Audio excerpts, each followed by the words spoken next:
Martin here today at the first day of pre-season training. How's things gone today? Yeah, it just seems strange. It seems that it was never going to come. It's been a long time since lockdown kicked in March.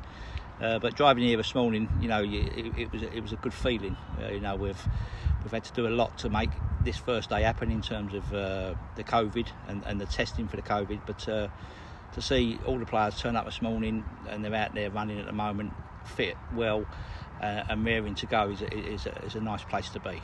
Absolutely. In terms of the squad itself, obviously we saw Usi confirmed last week, Joby and Shadoji sign on for the year.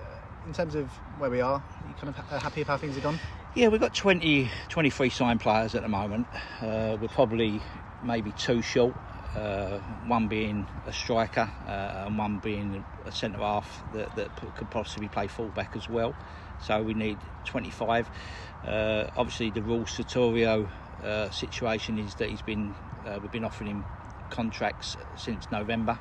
He's chose to not accept our contract at this moment in time, so we're paying him on a weekly basis to retain our compensation rights. He hasn't come in to be tested on Friday and he hasn't come in to train today. That's by his choice because we were quite happy for him to do that. So that tends to lead me to believe that maybe he has somewhere else to go. Certainly haven't been made any offer has been put forward to me, as director of football from his agent. So, look, we'd welcome him back with open arms if he felt it was the right place, which I think it's the right place for him to develop. But I don't know what's really going on in the background to tell me why he isn't here today. But we will. I'm sure that will come out in the wash as the days and weeks progress. Looking ahead to next season, obviously, I think Ross mentioned it earlier when he's speaking to the players. There's a big core of the squad that's still here from last season. Just how important do you think that is? I think that we're going to be in a good space in terms of that most clubs will be. The COVID finances will be less than they've had previously. There's going to be a wage capping, which I'm told 90% sure that is coming in. But we still had 20 players that were under contract from last season. As you say, we've added the three that you talked about in terms of Shadrach, Joby and Cease, but they was with us as well. So we've actually got 23 players in here today that all know each other, come to the first day of pre-season training. I think that's going to be probably as good as any one in League Two are going to have. It just worked that way. We was 20 players that had another year on their contract, so in some respects it's worked good for us.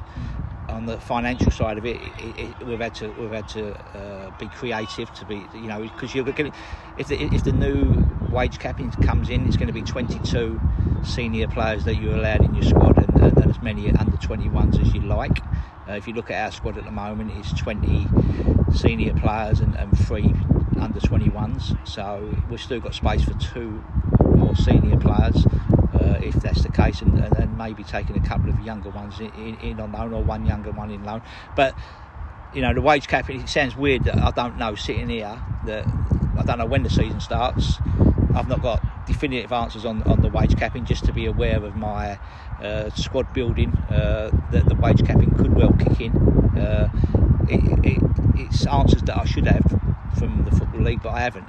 But they're also got to be dealing with the it seems to change every 24 hours, the ongoing situation with the COVID. But I think that one thing, I spoke to Nigel and Kent the other day, and I said we need to be grey. And what I mean by that, things ain't black and white at the moment. We just need to be grey and be able to roll with whatever comes about, and we've got to be adaptable.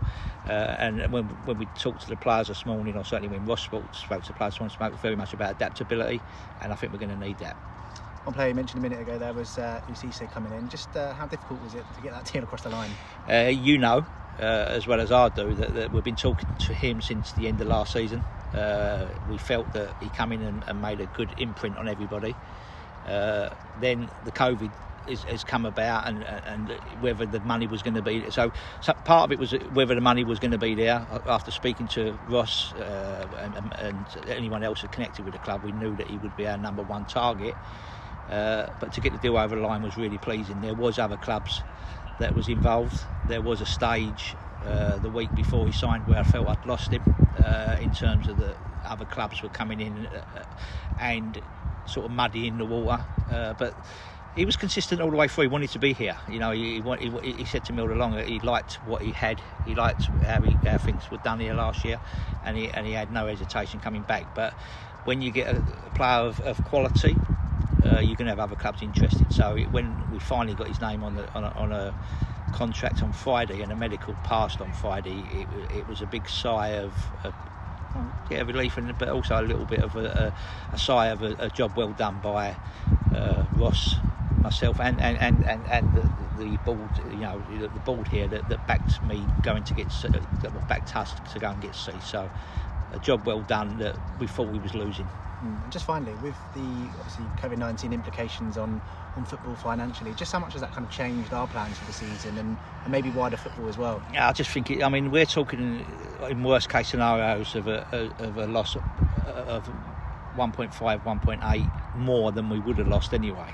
So the effect of that, obviously we've got to deal with worst case scenarios, and that is the worst case scenario. We have to deal adaptability again.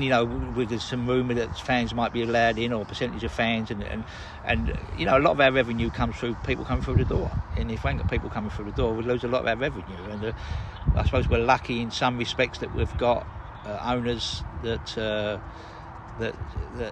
back what we're doing. But it's a big hit financially for everybody. And we things that.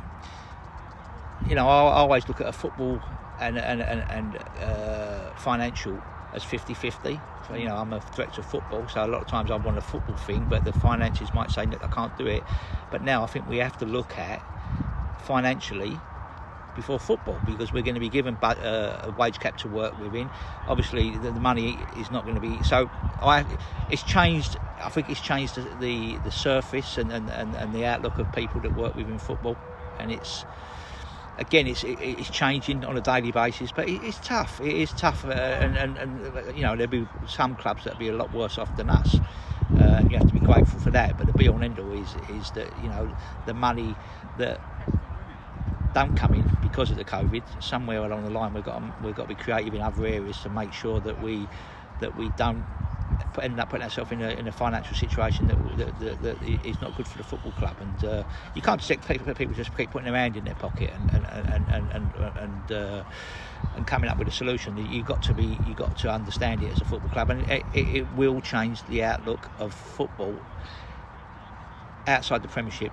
I think it will change for the next 10 years. I really do think it had that type of effect on it.